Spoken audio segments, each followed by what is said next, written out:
Mummy Maker. I'm going to show you how to create these 3 pieces of art to decorate your kids' nursery or playroom, all for under $30. So this is Chelsea's playroom, which is actually our 3rd bedroom. And because hopefully one day, not too soon but not too far away, Chelsea will have a little brother or sister, and so this will become their nursery or their room. So I want to be able to decorate it in the short term but not spend a lot of money on it because I know that it won't last as a playroom forever. So today I'm going to be creating a few pieces of artwork to go around the wall, and hopefully that will inspire you and give you some ideas about what you could put on the walls. So the first piece of artwork that I'm going to create is using a leftover frame with a picture that my parents were actually going to throw out, and I said, no, wait, we can use it. Obviously though, this really isn't the right style or design for the playroom feel that I'm going for. So I'm simply going to replace the picture in it with some material that I got from Spotlight. So I went to Spotlight and had a look and found this really cute, colourful map of the world that I thought I could replace. It's the right colours, so Chelsea's playroom is the pinks and the blues. The first step is to remove the existing picture or painting that's in your frame. To do this, I had to remove the masking tape, pull out a few staples, and then rip the printed picture, which was just glued onto some thick cardboard. You'll see here that I was careful when I removed the white frame, as I was going to reuse this around the map just to make sure the painting looked really neat. But you could also replace this completely just by getting a large piece of cardboard and cutting a frame shape.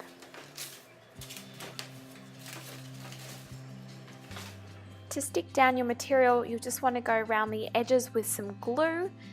You'll see here that I put quite a little bit of glue on the edges because I knew that the white frame was covering it. If you are going to show that, you might want to use a different glue or staple around the edges because you probably would see the glue if you weren't covering it up with a frame.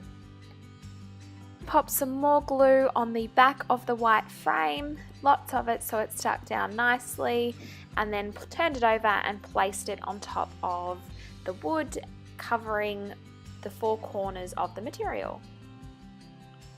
I then left it for a little while to dry and then popped it back inside the frame, retaped it down with masking tape, and attached a new string so that we could mount it on the wall.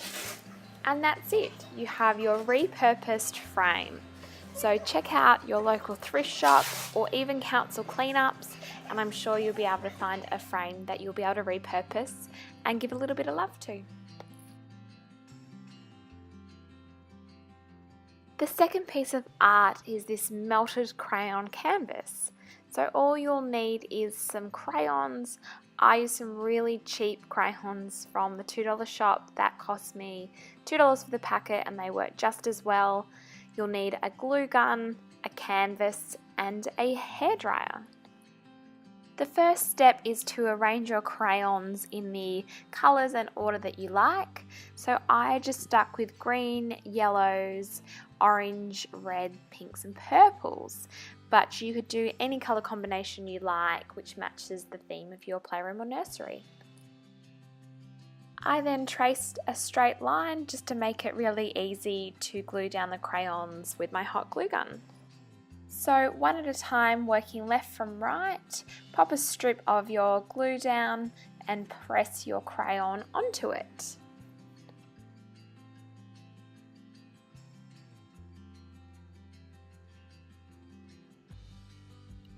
Repeat this process until you have a row that covers your entire canvas.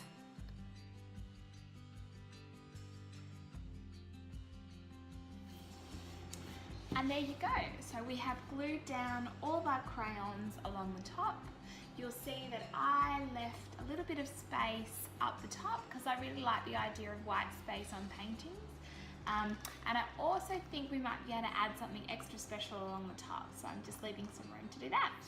Yeah, are we ready? This is going to make a noise, remember?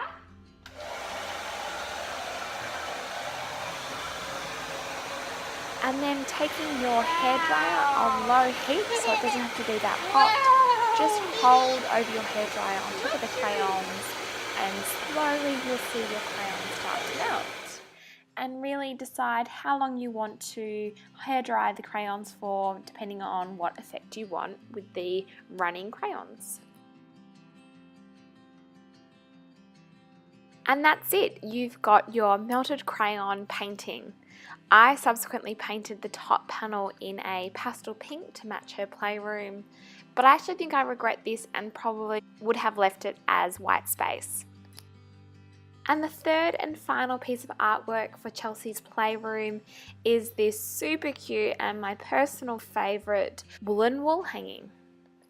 All you'll need is some thicker wool in any colour of your choice, a long piece of wood, 2 gold rings, one that's a little bit smaller than the other, some super glue and some scissors. First step is to take your wool and fold it in half and then measure it out to your desired length and then snip off the end. You want to feed the folded half through the smaller of your gold rings and then thread your other end through and pull tight. You then want to take each end of the wool and tie it around each end of your wooden pole. I tied a double knot just to be extra secure and then used my super glue to stick it down.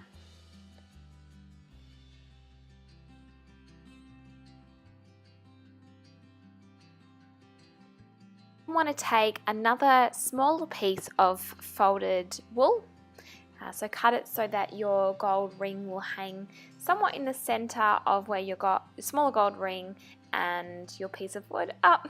And there is Chelsea's toy she was just sharing. And then again loop and feed through your wool to secure onto your larger gold ring. You then want to tie a knot with the other side.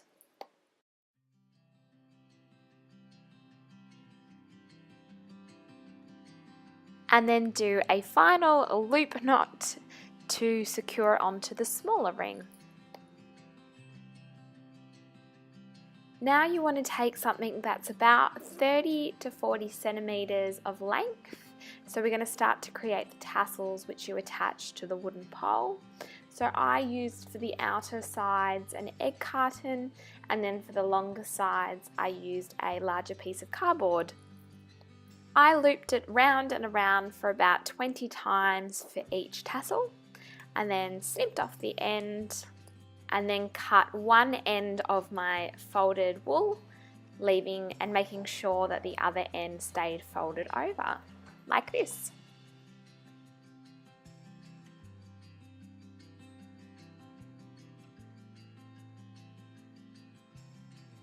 And now it's time to attach your bundle of wool to your wooden pole.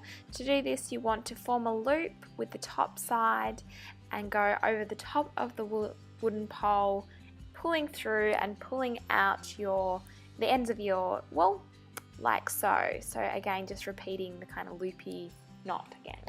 Sorry, I'm sure there are technical terms for my loopy knots and loopy holes, but bear with me.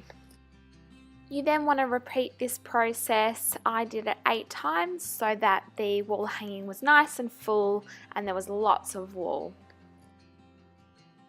And there you have it, your really easy but super cute woolen wall hanging for your kids' nursery or playroom.